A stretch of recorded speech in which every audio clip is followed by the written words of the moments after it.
जय माता दी। जय माता दी सर।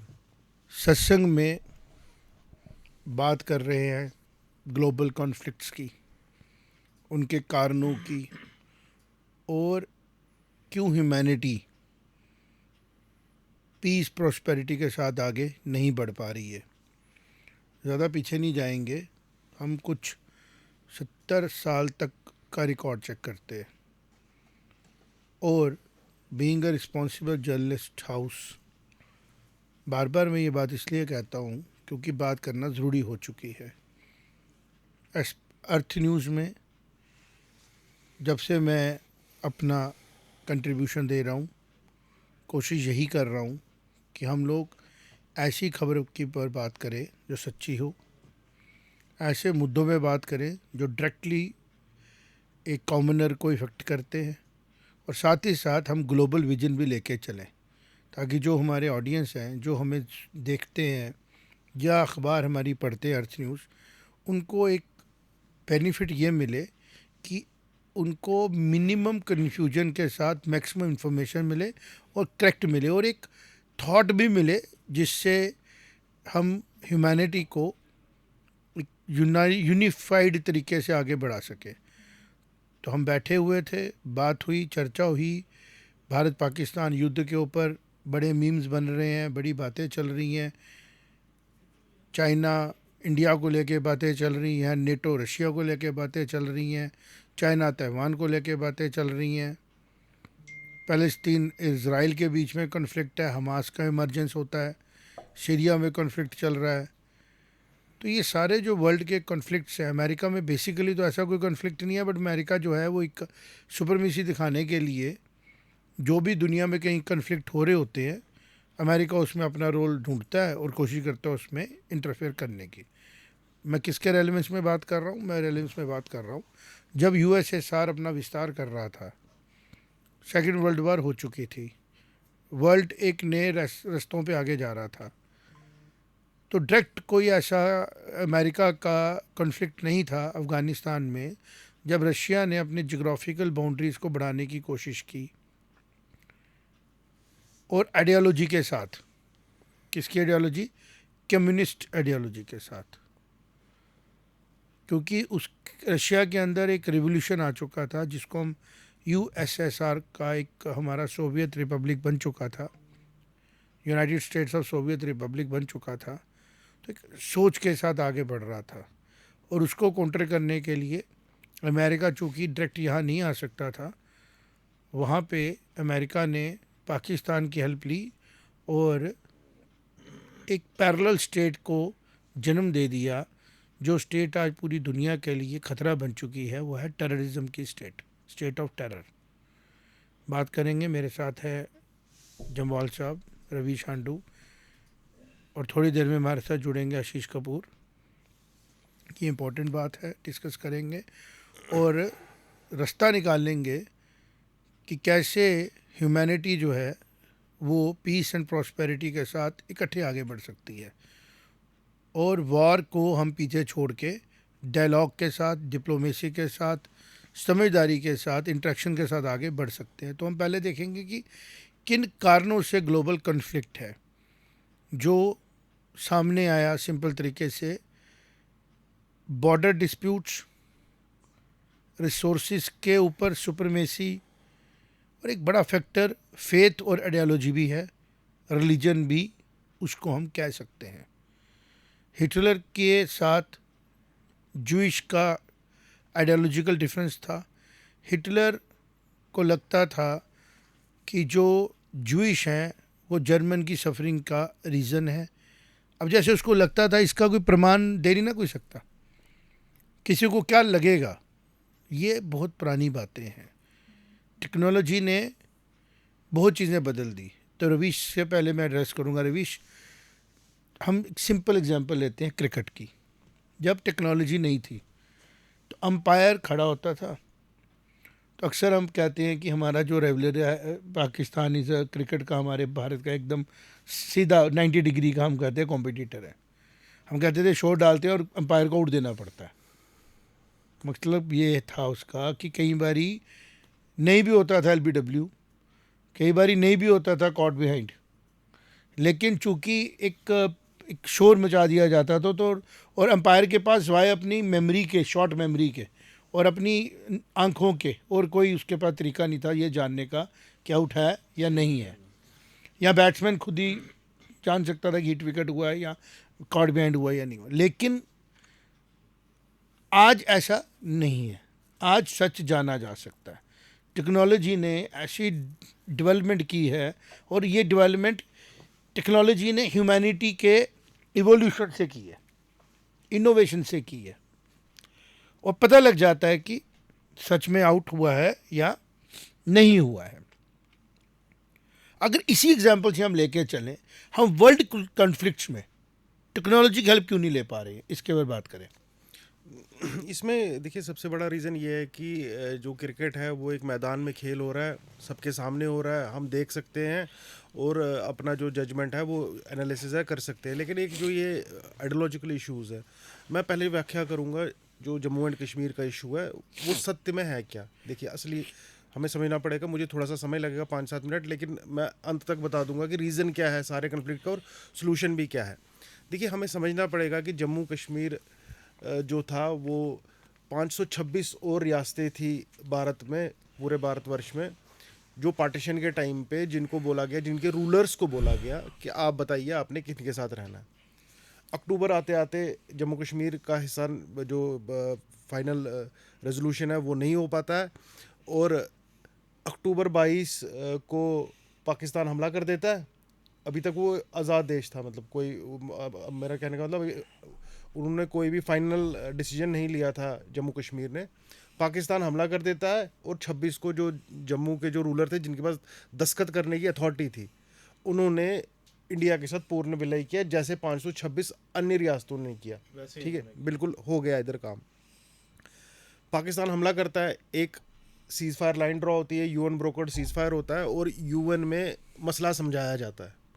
यूनाइटेड नेशन के अंदर 4-5 साल तक बातचीत होती है इस सारे मसले के ऊपर। यूएन एक चीज़ लिखता है, कहता है जी ये 4 पॉइंट हैं मेरे, ये 4 चीज़ें हैं, ये इसके रेजोल्यूशन की तरफ बढ़ती है। उस सारी चीज़ में पहली चीज़ जो थी वो थी पाकिस्तान आर्मी का विड्रॉवल, जो पॉइंट नंबर 1 था, और बाकी चीज़ें उसके बाद थी। और नीचे लिखा गया था कि पहले पॉइंट 1 होगा, फिर 2 होगा, फिर 3 होगा, फिर 4 होगा। पाकिस्तान ने, चूंकि उसको डर था कि अगर मैं पीछे हटाऊंगा तो शायद मुझे मिले ना मिले, आगे प्लेबिसाइट हो ना हो, लेकिन वो हमेशा यूएन रेजोल्यूशन की बात करता है हर जगह पे, लेकिन असलियत में यूएन रेजोल्यूशन उसने रुकवाया। ठीक है, चूंकि जम्मू और कश्मीर जो है, जम्मू कश्मीर एक बड़ी ही अलग रियासत है, आज के दिन भी एक बड़ी डिफरेंट रियासत है पूरे इंडिया के हिसाब से, क्योंकि यहाँ पे जो मुस्लिम बहुल आबादी है वो ज़्यादा है। इंडिया और पाकिस्तान का पार्टीशन क्यों होता है? क्योंकि मोहम्मद अली जिन्ना कहते हैं कि हम 2 नेशन थ्योरी देते हैं, वो कहते हैं कि हम हिंदुओं के साथ नहीं रह सकते, मुसलमानों का एक अलग देश होना चाहिए। इस तरीके से इंडिया बना एक सेकुलर देश। अब चूंकि कश्मीर डोमिनेंट है मुस्लिम्स में, तो अकॉर्डिंग टू पाकिस्तान आइडियोलॉजी वो उसमें होना चाहिए, और अकॉर्डिंग टू इंडियन आइडियोलॉजी चूंकि ये एक मुस्लिम बहुल क्षेत्र, जो मुस्लिम बहुल स्टेट इंडिया के सेकुलरिज्म को कम्प्लीमेंट करती है, वो उसको और बढ़ावा चढ़ावा देती है, तो इसलिए इंडिया के लिए भी एक इंटेग्रल पार्ट है।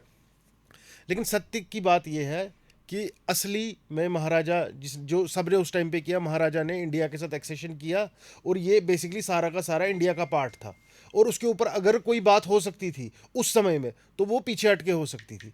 अब ये कन्फ्लिक्ट है ना।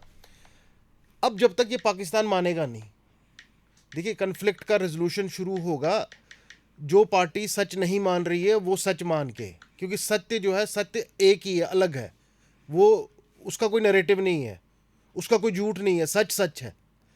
कन्फ्लिक्ट्स क्यों अराइज होते हैं? क्योंकि जो एक पार्टी है वो अपने हिसाब से सत्य का नैरेटिव बना देती है।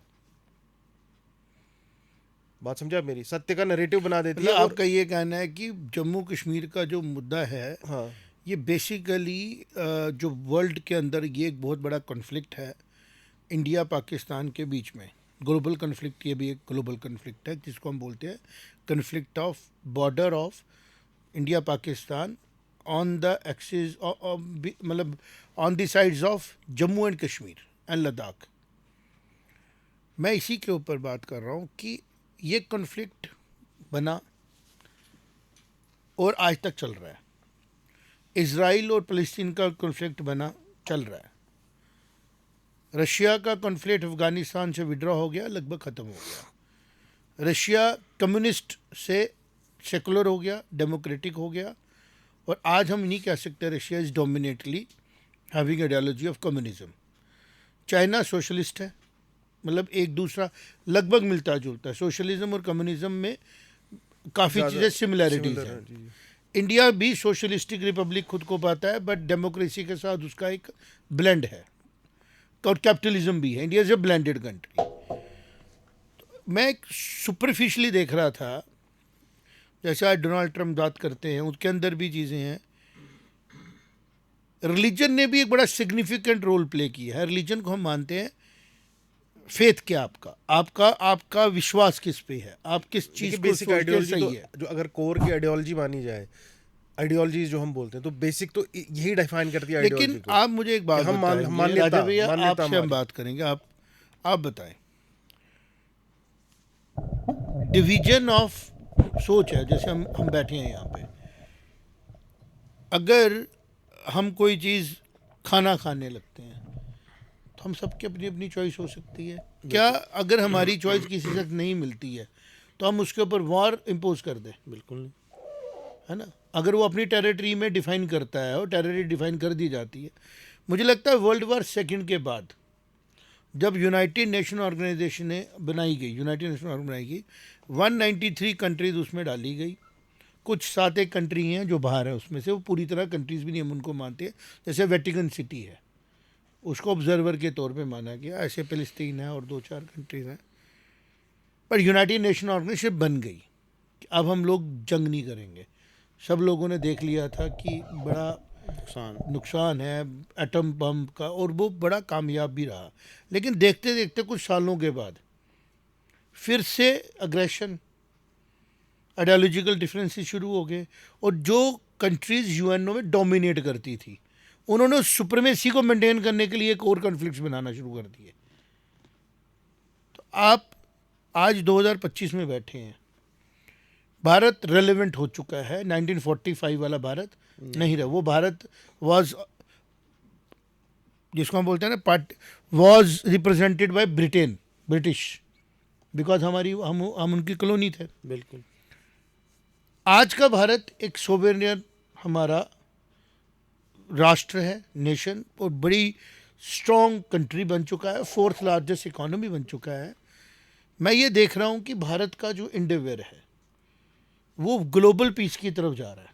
बिल्कुल हम कोशिश कर रहे हैं कि वर्ल्ड में शांति रहे। कन्फ्लिक्ट्स ख़त्म हो।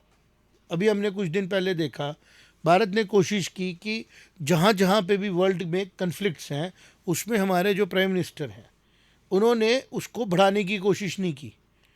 उन्होंने दोनों एंड्स के साथ डायलॉग करके कोशिश की कि कोई बीच का रास्ता निकलता है। लेकिन सच ये है कि जो लीडर्स ऑफ दीज कंट्रीज़ हैं उनके बीच में ऐसा कोई, जिसको हम बोलते हैं ना कि न्यूट्रल पॉइंट, दिख नहीं रहा। तो आप क्या समझते हैं कि क्या ये ह्यूमैनिटी के लिए, इंसानियत के लिए बड़ा अच्छा साइन है? नहीं, बिल्कुल नहीं। ये इंसानियत के लिए बिल्कुल अच्छा साइन नहीं है। जैसे आपने बताया कि भारत में जितने, जब से हम आज़ाद हुए हैं, जितने भी प्रधानमंत्री हैं सब ने अपने तरीके से काम किया। माननीय प्रधानमंत्री जी ने, नरेंद्र भाई मोदी जी ने जो अभी का काम किया वो बड़ा, देश को बड़ा आगे ले गए।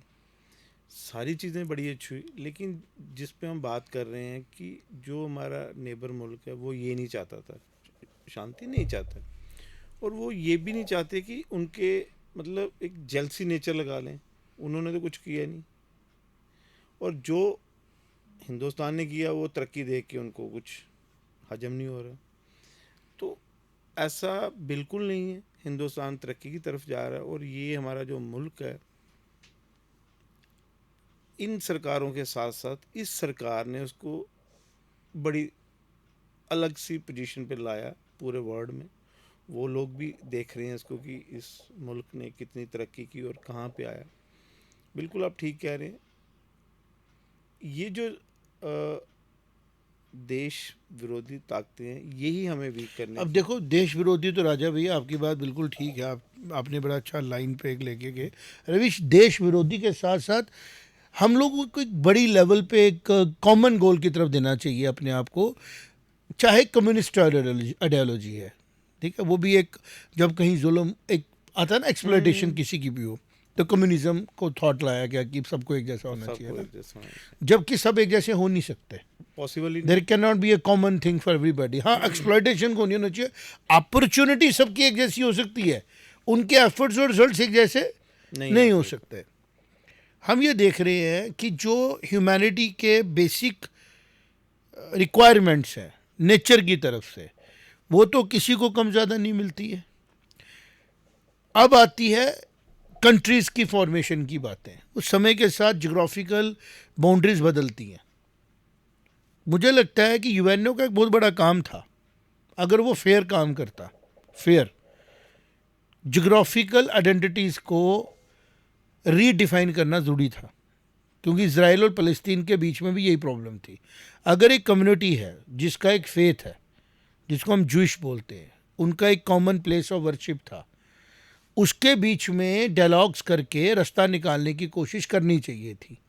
मुझे लगता है कई कॉन्फ्लिक्ट्स के लिए हम बहुत दूर आ गए हैं और वो बहुत ब्लडशेड कर चुके हैं, तो कन्विंस करना इतना आसान नहीं है। अब जैसे प्रेजेंट की बात करें, भारत पाकिस्तान आज़ाद हुए, पाकिस्तान ने एक लाइन टो की, क्योंकि 2 साल यूएनओ के बने हुए थे। यूएनओ बहुत मैच्योर भी नहीं था। अभी हम ये भी नहीं कह सकते 1945 में बनी ऑर्गेनाइजेशन और 1947 आते आते वो बहुत स्ट्रक्चर्ड हो गई, नहीं हुई ना, मैच्योरिटी कहाँ आई उसके अंदर। नहीं है। तो हम लोग उस मुद्दे को उधर लेके, जब तक यूएनओ के अंदर क्लैरिटी होती कि मुझे किस तरफ जाना है, तब तक कॉन्फ्लिक्ट्स दोबारा से, जिसको हम बोलते हैं ना, वो आगे रीसीड होगी, उसके सीडलिंग उसकी दोबारा से बन गई। अब एक मौका दुनिया के पास और है, वो कैसे है? टेक्नोलॉजी आ गई। 45 के हालात अब इमेजिन करो, 47 के करो। प्रोपेगेंडा वॉरफेयर झूठ सच पे चलता था, आज डीप फेक ज़रूर है, बट अगर एक डीप फेक है ना तो 10 उसके साथ काउंटर भी है, फैक्ट चेक्स भी हैं। तो उसका इस्तेमाल करके हम अपने अपनी जगहों पे वर्ल्ड को पीस की तरफ लेके जाने की कोशिश क्यों नहीं कर रहे हैं?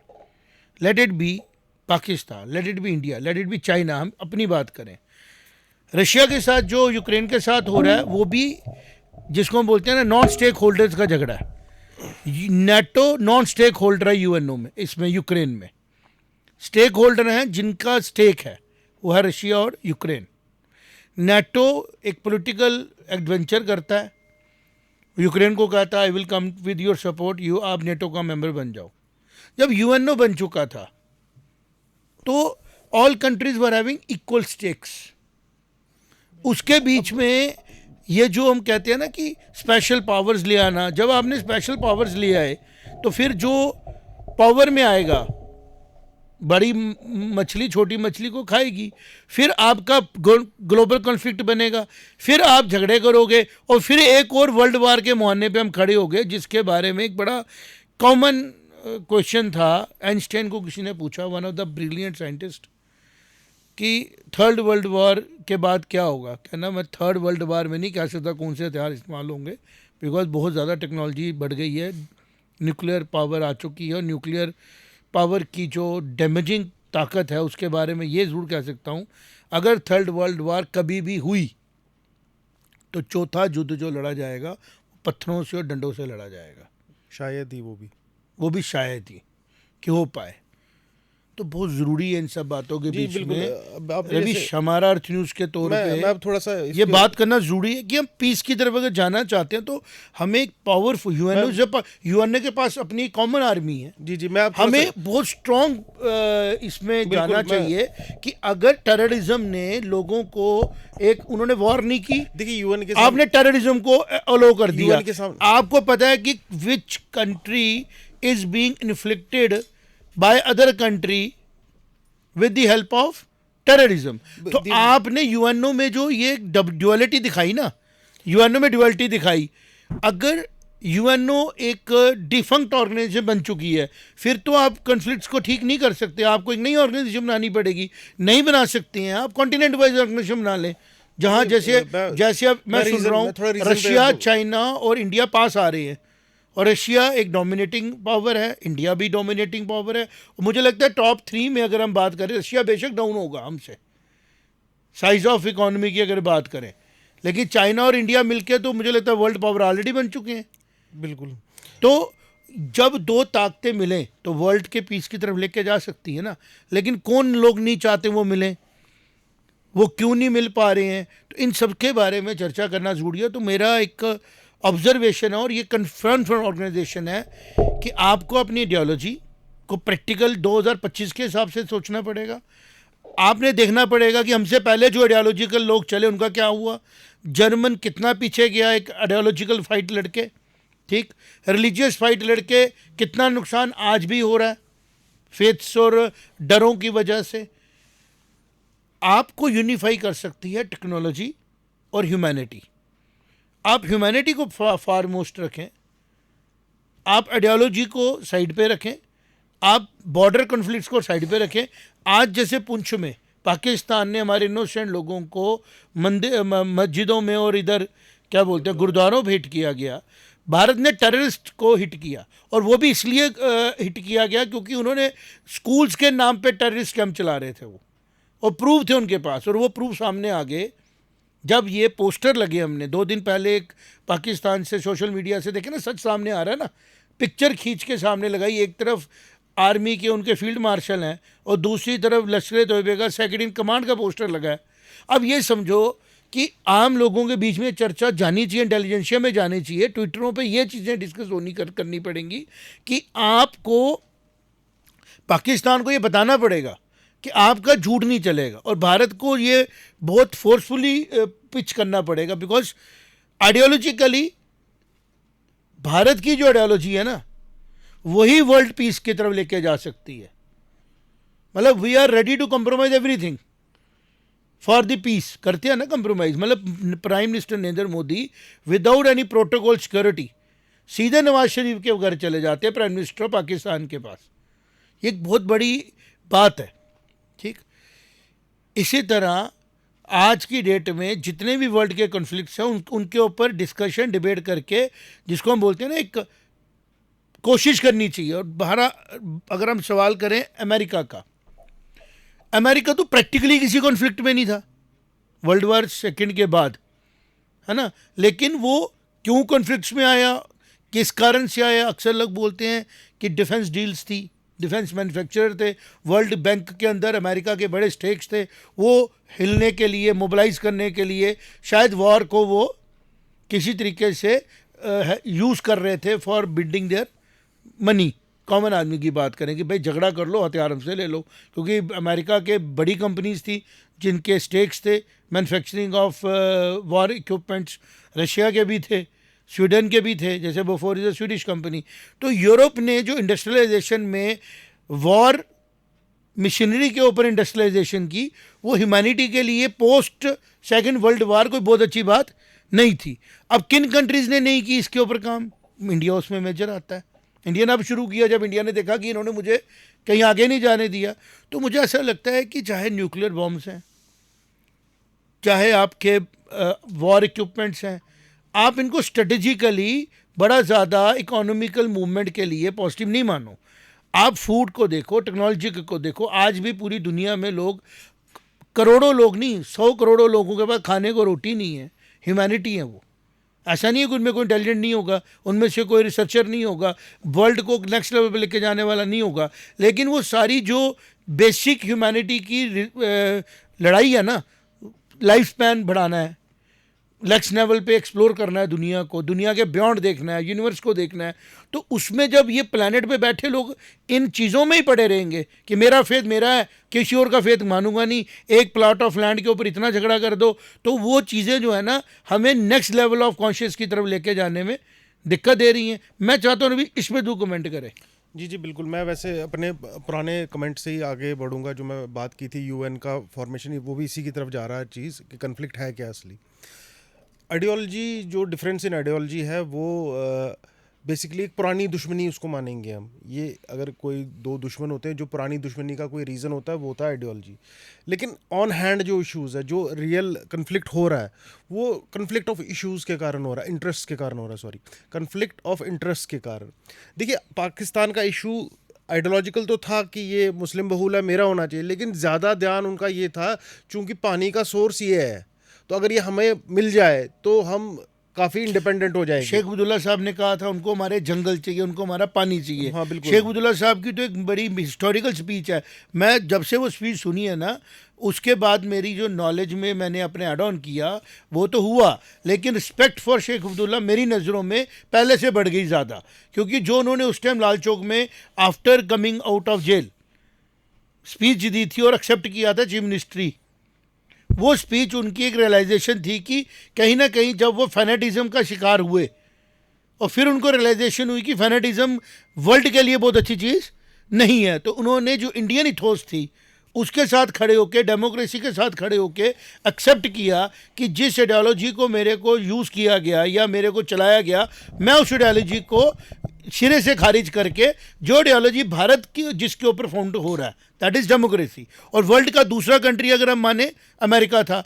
जो कमी रशिया में थी वो रशिया के अंदर चेंज हो गई, उसमें भी डेमोक्रेसी ने वाइब्रेशन ली, आज वो स्टेबल चल रहा था। मुझे कहीं लगता है जो यूरोप की कुछ कंट्रीज़ हैं उनकी जो आइडियोलॉजीज़ हैं, जी बिल्कुल, देखिए मैं वो आइडियोलॉजीज देखिए, आज हमने- भी बड़ी ही ज़्यादा कनिंग है। बिल्कुल बिल्कुल, देखिए अब देखिए हमने पहले बात की आइडियोलॉजीज एक बेस है, एक प्लेटफॉर्म है, एक पुरानी मतलब जो एक बिसात बिछाई हुई है, जो चेस की एक बिसात होती है, वो आइडियोलॉजी है कि तुम अलग हो हम अलग है। फिर उसमें कन्फ्लिक्ट ऑफ इंटरेस्ट आ जाता है, जैसे पाकिस्तान के लिए पानी की बात थी या कुछ इलाका हथियाने की बात थी कि चूँकि मुस्लिम बहुल है, वो उसका कन्फ्लिक्ट ऑफ इंटरेस्ट हो गया इंडिया के साथ, इसीलिए ये अभी तक हमारी तनातनी चल रही है। अब इसके बाद तीसरी चीज़ एक ये है जिनको बोलते हैं कॉन्फ्लिक्ट प्रॉफिटेयर्स।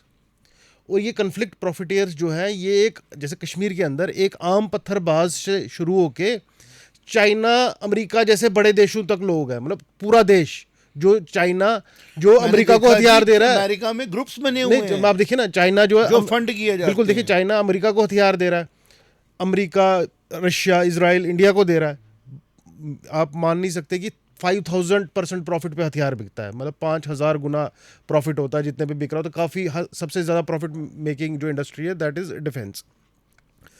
तो अब होता क्या है कि देखिए मल्टीपल चीज़ें हुई, बिसात बिछी हुई है दुश्मनी की, कोई कन्फ्लिक्ट आ गया, कन्फ्लिक्ट ऑफ इंटरेस्ट यूक्रेन के वहाँ पे था कि नेटो अपना बेस बना रहा था। इजराइल और हमास को जो रीज़न है वो है कि जो हमास है वो कहता है नहीं, मैं ज्यूज़ को नहीं रहने दूंगा। आज से नहीं, जब से जन्म हुआ इस्लाम का, तब से उन्होंने ये किया, क्योंकि इस्लाम से पहले इधर ज्यूज़ होते थे। तो एक तरीके से जैसे इंडिया में इस्लाम आया, पहले हिंदू थे, तो उधर पहले ज्यूज़ थे, जो आज सिर्फ इतने से देश में रह गए हैं जो बड़ी मुश्किल से जी रहे हैं। तो वहाँ पे भी एक कन्फ्लिक्ट ऑफ इंटरेस्ट है। अब दो चीज़ें तो हो गई, मतलब आप समझिए कि आपके पास माचिस आ गई और आपके पास तेल आ गया। जो चिंगारी का काम है, जो माचिस चलाने का काम है, वो ये कॉन्फ्लिक्ट प्रॉफिटर्स कराते हैं, जो कि छोटे से छोटे लीडर होते हैं। लेकिन रवि शेख भाई मुझे बताओ, मैं इसको भारत के एंगल से ले जाऊंगा। अल्टीमेटली चाहे हिटलर था, he could not live for the 1000 years, है ना। चाहे नेपोलियन था, he could not live 100 years. Present day के अगर हम बोले जो कन्फ्लिक्ट प्रॉफिटियर्स ही होंगे, लेट अस से कोई भी XYZ है, उसकी लाइफ तो 60-70 साल की है ना, लेकिन जो वो डैमेज दे जाते हैं ना, अब ये लालच है, पूरी ह्यूमैनिटी ये भुगतती ये है। लालच है एक। तो आज टेक्नोलॉजी की हेल्प से हम रिकॉर्ड कर रहे हैं, हम कैमरे में बात कर रहे हैं, हमारी ये बात चॉइस है, लोगों की हज़ारों तक पहुंचे, लाखों तक पहुंचे। दो चीज़ें हैं, एक इमीडिएट रिएक्शन है जो भारत ने किया कि भैया आपने अगर टेररिज्म नहीं रोका, हम आपको सख्ती से बात करेंगे और आपका निस्तो नबूद कर देंगे। एक नेक्स्ट लेवल है, अब टेररिज्म के ऊपर समझ आ जाए, कहते हैं ना, when you can not teach with words, you have to teach with hands. ये तो बड़ी सिंपल सी बात है, आप जुबान से नहीं संभाल सकते तो आपको हाथ से सिखाना पड़ेगा। सिखा दिया। व्हाट लाइज अहेड, अल्टीमेटली हमें पाकिस्तान के अंदर के लोगों के बारे में सोचना है कि उन लोगों का कसूर नहीं है ना, उनको कैसे एड्रेस किया जाए, वो कैसे अवेयर हों, वो अपने रजीम को कैसे बदलें, क्योंकि रिवोल्यूशन तो लोग लाते हैं ना। भारत में अगर गवर्नमेंट चेंज हुई तो लोगों ने की ना। जब भारत में लोगों ने कहा कि राम सेतु पे डाउट है कि हमारी सिविलाइजेशन थी भी या नहीं थी, क्योंकि हिस्टोरियंस ने पूरा डिप्राइव कर दिया ना, क्योंकि जो भारत की सिविलाइजेशन थी अगर वही से डोमिनेट करती, मैं हिंदुइज्म या सनातन की बात करने के साथ साथ सनातन सिविलाइजेशन की बात कर रहा हूँ, तो अगर वो डोमिनेट करते हो कॉन्फ्लिक्ट होते ही नहीं। क्योंकि सनातन सिविलाइजेशन में है कि अगर आप मेरा पूरा किंगडम मुझे नहीं दे रहे हो, मैं छोड़ देता हूँ, मुझे 5 गांव दे दो, we don't want to war, है ना। और किसी जगह नहीं है, और किसी जगह नहीं है।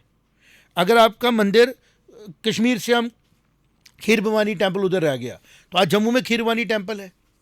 देर आर जिसको बोलते हैं ना ऑप्शंस, और है ना। ये ऑप्शंस जो है ना ये कॉन्फ्लिक्ट खत्म करती हैं। लेकिन अगर हम आ जाए फिक्स, देखिए मैं वही देखो this is what I want to एक चीज जोड़ूंगा कि पहले। आज हम लोगों को अपील करनी है कि जंग अगर आप चाहते ही है करना, तो बैठ के एक बार आम लोगों को बताओ कि हम भैया पॉलिटिक्स में आ रहे हैं। पुतिन बताए, डोनाल्ड ट्रंप बताए, चाइना के शी जिनपिंग बताएं हम जंग करने वाले लोग हैं, चुनना चुनो नहीं चुनो, लेकिन उनको ये पूछे क्या तुम 200,000 साल जिंदा रहोगे? लेकिन जो तुम गलतियां करोगे और तुम कर चुके हो कि यूएनओ 1945 में बना, 70 साल में उसका रेलेवेंस खत्म हो गया, तो फायदा क्या था बनाने का? क्योंकि वो एक लॉबी वाली जगह बनी ना, दिस वो is what I am lobbying वाली सेइंग जगह ना, बनी, क्योंकि वो जो लोग ठोस फैसले नहीं ले ह्यूमैनिटी पाए। फर्स्ट पे नहीं आए। भारत वो आया ना, actually समझ ही नहीं पाई ना। देखो यूएन का प्रॉब्लम ये रहा कि यूएन के इधर इतनी लॉबिंग थी कि वो कभी सच देख ही नहीं पाया। आप देखिए एक चीज, एक एग्जांपल, रिसेंट एग्जांपल, जब ये अटैक हुआ पहलगाम में, यूएन रेजोल्यूशन पास हुआ कि भाई बहुत खंडन किया यूएन ने उसका। उसमें जो ये पार्टी है टीआरएफ, उसका नाम था टीआरएफ, जो होना चाहिए था, क्योंकि टीआरएफ ने उसने खुद ही कहा था। फिर बाद में डर गया कि भाई इतना बड़ा मैंने कर दिया, मैं बचूंगा नहीं, डर गए वो, उसका कारण उन्होंने ना बोला, लेकिन असली किया था। चाइना ने उसका नाम ड्रॉप कराया। मैं आपसे ये चाइना नहीं, हमें ये देखना पड़ेगा चाइनीज लीडरशिप ने जो पावर में है। हम कॉमन चाइनीज को पूछेंगे कि भैया आपने किसको चुना, कैसे वो पावर में है, उनको पता ही नहीं होगा कि हमने क्या किया क्या नहीं किया। मैं ये कह रहा हूँ कि जिन लोगों को आज आगे आना है ना, वो है जनरेशन जेड, जिनको जेनजी बोलते हैं। मुझे नहीं लगता है कि टेक्नोलॉजी में आज हम यहाँ पे बैठे हैं, हम खाना इटली का खा रहे हैं, पिज़्ज़ा चाइना का फूड खा रहे हैं। अच्छा, योगा भारत का है, पूरा यूरोप पूरा वर्ल्ड उसको यूज़ कर रहा है। वैसे देखिए आप समझे भाई, ह्यूमैनिटी की सारी चीज़ें कॉमन हो चुकी हैं। ह्यूमन नीड सबकी कॉमन है, लेकिन जो करेज चाहिए ना टू से नो, वो करेज आएगी जब ये डोमिनेटिंग फैक्टर बनेगा ह्यूमैनिटी। और वो डोमिनेटिंग फैक्टर तब बनेगा कि जो पुरानी आइडियोलॉजीज के लोग हैं उनको हम चूज़ करना बंद करेंगे। देखिए नवाज शरीफ प्राइम मिनिस्टर बनते हैं, शरीफ फैमिली ही प्राइम मिनिस्टर बन रही है, उन्हीं की बेटी पंजाब की चीफ मिनिस्टर है, उन्हीं का भाई फिर से प्राइम मिनिस्टर बन रहा है। तो मुझे ये समझना है कि क्या ये जो चीज़ें हैं, हम इसको नेपोटिज्म की बात बाद में करेंगे, हम बोलेंगे कि ये कारण ये बहुत बड़ा है रवीश एंड राजा भैया, अवेयरनेस नहीं है जो अब आ सकती है। 25 की पोजीशन अगर आप देखें, हर आदमी के हाथ में एक छोटा सा गैजेट है, उसकी गैजेट में एक ताकत है, जो वो ताकत इस्तेमाल की जा सकती है टू अवेयर पीपल कि तुम किसको चुनो, चाहे वो आप डोनाल्ड ट्रंप को चुनो अमेरिका में, आप शी जिनपिंग को चुनो, या आप शरीफ, आपको पता हो ये करेंगे क्या। अगर चाइना के लोगों को ये पता हो कि ये हमें न्यूक्लियर वॉर की तरफ लेके जा रहा है, तो चुनेंगे? चुनेंगे? कौन चाहेगा कि मैं अपने कहते ना किसी को। और फिर नेशनलिज्म का मतलब क्या है? नेशनलिज्म से पहले कि इंटरनेशनलिज्म भी लाओ, टाइम आ चुका है ये। और वो टाइम इसलिए है बिकॉज अब हमारे हथियार ना 10 फुट का गड्ढा नहीं करेंगे। अब जो हथियार है ना वर्ल्ड में, जो इनकी बेवकूफ़ियों से ट्रिगर हो सकते हैं, वो पूरी दुनिया को, प्लेनेट को ख़त्म कर देंगे। और ईश्वर नहीं चाहते ये होना। हम सनातन संस्कृति को फॉलो करते हैं, उसमें बड़ा कैटेगरिकली का है कि ईश्वर इवोल्यूशन पसंद करते हैं, और वो ईश्वर सभी रूपों में आपको पसंद करते हैं। आपको जिस रूप में, जिस स्थान पे वो पसंद है, बहुत अच्छी बात है, लेकिन उस स्थान को हड़पने के लिए, ताकत में आने के लिए, जब हमने देखा, अभी जैसे आप छोटी सी बात करें, कल्ट बनती है ना, फिर आपने देखा उन कल्ट्स में मर्डर्स होते हैं टू एक्वायर द पोजीशन। तो काम, क्रोध, लोभ, मोह, अहंकार, ये 5 कॉन्फ्लिक्ट्स किसी और फिलॉसफी में नहीं आते हैं जो पूरी इंसानियत के लिए ख़तरनाक है। अगर आपने किसी को तबाह करना हो ना, इन 5 में से कोई रीज़न देखोगे। यहाँ कोई डिज़ायर होगी, या किसी के साथ उसका मोह पैदा हो गया होगा, या कोई ऐसा कन्फ्लिक्ट होगा उसके अंदर। तो आज हम बात कर रहे हैं, एक फिलोसफिकल बात भी कर रहे हैं, और यही सच है। Philosophy is the ultimate truth. क्या ट्रुथ है कि यार लेट्स सिट टुगेदर, यूएनओ में नहीं बैठ सकते, कहीं और बैठ जाते हैं, और जो बेनिफिशियरी है, जो ले रहा है, उसको आइसोलेट करते हैं, ठीक है ना।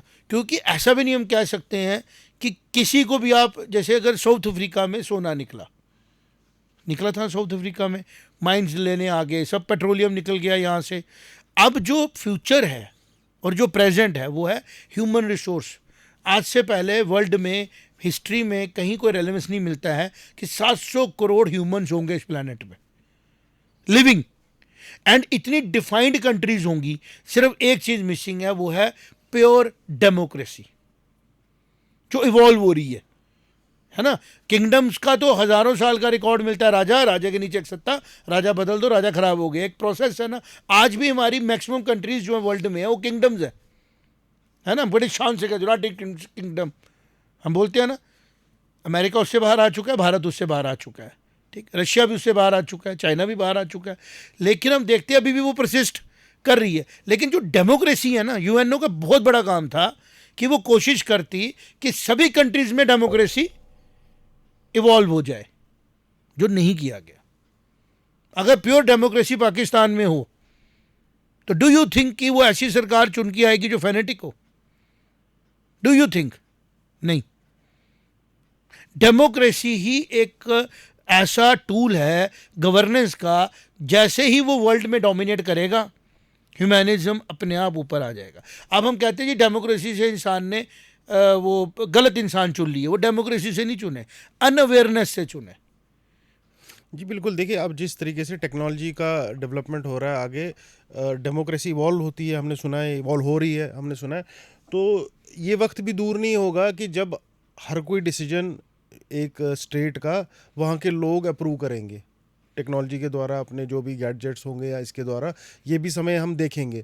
लेकिन इन सब के बीच लेकिन में जो आज दौर है ना रवि, बिल्कुल बिल्कुल, ये इतना डेंजरस दौर आ जाए भैया। देखिए इस जैसे ना इस टाइम हम ये मान के चलें कि जैसे किसी सूखी घास पे ना पेट्रोल डाल दिया गया, और देखिए, और ईश्वर करे चिंगारी ना लगे। और अमेरिका देखिए कैसे एयर डिफेंस की तैयारी कर रहा है अभी आज के दिन, अमेरिका या चाइना, ऊपर से जो सैटेलाइट से जो रॉकेट्स आएंगे, मतलब और वो भी न्यूक्लियर, अर्थ को ऐसे बना रहे हैं कि आप चारों तरफ से इसको घेर के रख रहे हैं। अब पॉइंट अचीव क्या करेंगे? अब अगर देखिए, मैं अभी मेरा मानना ये है कि वर्ल्ड वॉर 1 जैसे हुआ, या इवन वर्ल्ड वॉर 2 भी हुआ, 5-5 साल जंग चली, लोग मरे, लेकिन ख़त्म नहीं हुआ। देखिए आजकल प्रॉब्लम क्या है, आज के दिन जो न्यूक्लियर वॉरहेड्स है, ये है प्रॉब्लम। और इसके 95% जो न्यूक्लियर वॉरहेड्स है वो चाइना, रशिया और अमेरिका के पास ही हैं। सबसे पहले कंसेंसस डेवलप करना पड़ेगा आने वाले 2-3 साल में, मुझे तो लगता है कि होना चाहिए, जल्दी होना चाहिए, कि ये जो न्यूक्लियर है इसको हम ख़त्म कर देंगे। हम न्यूक्लियर यूज़ नहीं करेंगे, क्योंकि जो न्यूक्लियर है, देखिए अगर सिर्फ इंडिया पाकिस्तान न्यूक्लियर वॉर, सिर्फ 20 न्यूक्लियर वॉरहेड अगर फटते हैं तो पूरी अर्थ एनहाइलेट होगी, क्योंकि जो न्यूक्लियर डस्ट है वो क्लाउड्स पूरे अर्थ को कवर कर लेते हैं और पूरा अंधेरा हो जाता है। तभी तो आइंस्टाइन ने कहा था, फोटोसिंथेसिस नहीं होगा, कुछ नहीं होगा, सब खत्म हो जाएगा। तो ये सभ्यता की, मुझे लगता है ये बेसिक समझ होनी चाहिए अभी सबको। ये कंसेंसस, CTBT सुनते थे हम, हमारे जब हम 97-98 में होता था काफ़ी, वो कि इंडिया ने साइन किया था या नहीं करते थे कि भाई आप कॉम्प्रहेंसिव ट्रेड बैन ऑन जो न्यूक्लियर था, कुछ ऐसा कुछ होता था, मुझे भी क्लियर नहीं। लेकिन पिछले अगर मैं 10-15 साल की बात करूं, कोई एक्टिविज्म ही नहीं दिख रहा है इस चीज़ पे, और ये एक्सेप्ट कर लिया लोगों ने। मुझे ऐसा लग रहा है कि बहुत ज़रूरी हो चुका है। आज हमने आपस में बात की, मकसद एक था कि धरती जो है वो जिस सिविलाइजेशन से हम आते हैं उसको बोलते हैं धरती माँ है। माँ बच्चों में फ़र्क नहीं करती, हम लकीरें खींच देते हैं और फिर उन लकीरों के ऊपर लड़ते रहते हैं, और माँ दुखी होती है क्योंकि वो हंसती है कि जो मेरे लिए लड़ रहे हो तुम रहोगे नहीं, मैं रहूँगी। रशिया यूक्रेन रशिया का पार्ट था, आज नहीं है, कल दोबारा हो सकता हो, कोई कुछ नहीं कह सकता। इंडिया पाकिस्तान एक यूनिफाइड, चाइना का कुछ पार्ट, तिब्बत का पार्ट इकट्ठा था, आज नहीं है, कल फिर से हो सकता है। चाइना की एग्जिस्टेंस बदल सकती है, लेकिन धरती तो नहीं बदली ना करोड़ों साल से। तो being the sons of earth, humanity को sons and daughters of earth, humanity first का जो कंसेप्ट है ना रविश, वो ज़रूरी है। और उसको रोकने वाली जितनी भी कॉन्फ्लिक्ट्स हैं उनको हमें डाउन प्ले करना ज़रूरी है। Let it be terrorism, let it be ideological Wars, let it be resources का कम ज़्यादा होना लोगों के बीच में, है ना, डिप्राइव होना कि एक के पास बहुत ज़्यादा एक बार हो ही ना। तो इसके ऊपर मुझे लगता है ग्लोबल इनिशिएटिव स्टार्ट होना चाहिए। हम अर्थ न्यूज़ की तरफ से अपील करते हैं सबको कि ग्लोबल पीस की तरफ आप एक स्ट्रॉन्ग मूवमेंट स्टार्ट करें। और जो लोग एक्सप्लॉइटर्स हैं पहले तो वो पनिश होने चाहिए। आप ये नहीं कह सकते कल को लखवी आ जाएगा बीच में, है ना, टेररिज्म ग्रुप का हेड आ जाएगा कि सर मुझे भी सेकंड। नो, आप प्रूवन ऑफेंडर्स हो, आपका एलिमिनेशन ही एक हल है। आप सबको एलिमिनेट करके ताकि आप और किसी को इन्फेक्ट नहीं कर सको, और अप्रोप्रिएट पनिशमेंट दी जाए जिस भी कंट्री में हुआ है। तो शुरुआत होगी पाकिस्तान से, शुरुआत होगी जो टेररिज्म को सपोर्ट कर रहे हैं, है ना, शुरुआत होगी चाइना के और अमेरिका की ड्युअलिटी से। इन सब के बीच में अगर मैं किसी को राइट देख रहा हूं ना, मैं इम्पार्शली बोलूंगा। दो कंट्रीज मेरे सामने रविश आ रही हैं, प्रूव हो गया, इंडिया और रशिया एक्चुअली किसी कॉन्फ्लिक्ट के ओरिजिनेटेड नहीं है, और ये जिसको बोलते हैं पैदा करने वाले नहीं है। रशिया ने यूक्रेन के साथ वॉर को स्टार्ट नहीं किया, नेटो ने रशिया के साथ यूक्रेन को एज ए टूल यूज करके कॉन्फ्लिक्ट क्रिएट किया।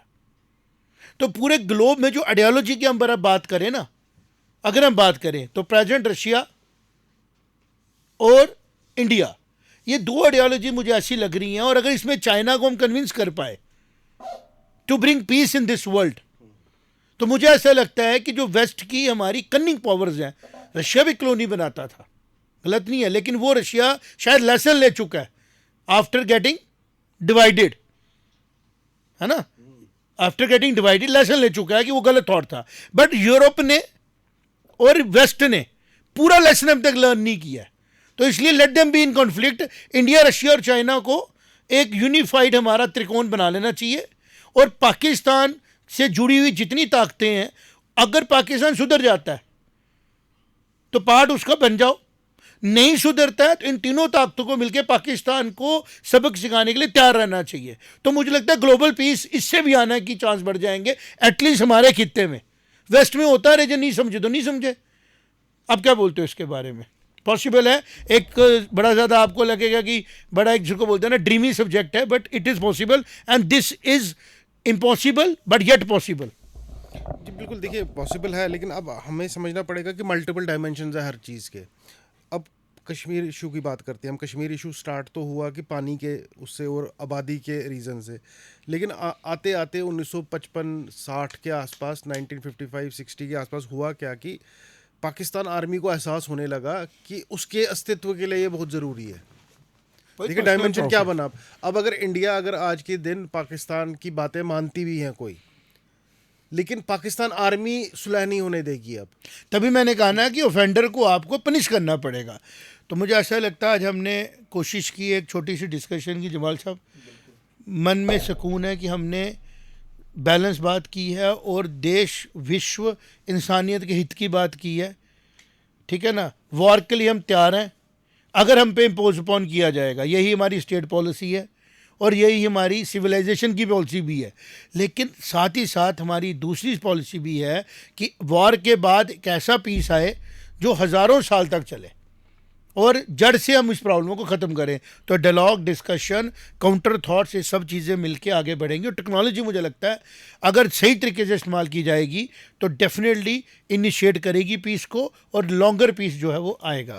सत्संग में आज हमने बात की, आप लोग हमसे जुड़ते हैं, हमें देखते हैं, इनकरेज होते हैं, अर्थ न्यूज़ के साथ जुड़े और हमें इनकरेज करते रहें ताकि हम अच्छे मुद्दों पे बात करके देश और समाज के लिए पॉजिटिव काम करें। Thank you very much. जय माता दी।